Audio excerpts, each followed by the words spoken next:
Daar is gestoei, daar is gedans en daar was 'n gesonde dosis exhibitionisme by die jaarlikse dwergiefees wat vanjaar in Standerton in Mpumalanga gehou is.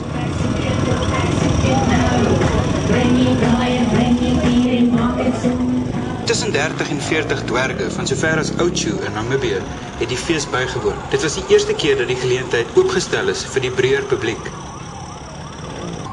'n Hoogtepunt was 'n uurlange optog deur die strate van Standerton. Organiseerders het benadruk dat die doel van die fees bewusmaking is om behoorlik pret te hê en vriende te maak.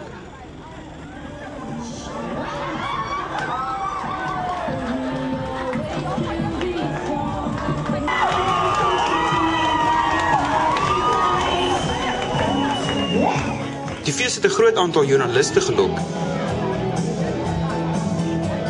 En mevrou Dwergiefees, Agnes Steenkamp, het duidelik nie net die gehoor se harte gesteel nie.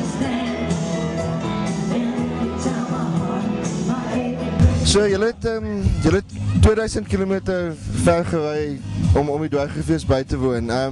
Waar het julle besluit om al die myle op die kar te sit om hier te wees?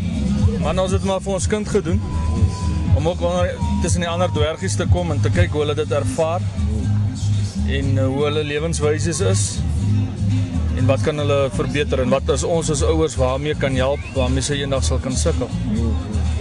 Wat was vir jou die positiewe ervarings van die Dwergiefees gewees? Weet jy, ek kon sien hoe haar selfvertroue nog 'n boost kry. Sy het alreeds baie selfvertroue, maar net so tussen mense wat sy glad nie ken nie. Kyk, in Oudtshoorn is 'n klein plekkie, sy ken almal is lief vir haar. Hierso het sy nou by 'n plek gekom waar so baie mense is en almal wil haar sien, almal wil haar foto neem, almal verkyk hulle aan haar. En ek dink sy het net te veel selfvertroue. Ja. Dit was vir haar baie goed geweest. Dat sy kan sien sy is alleen op die wêreld.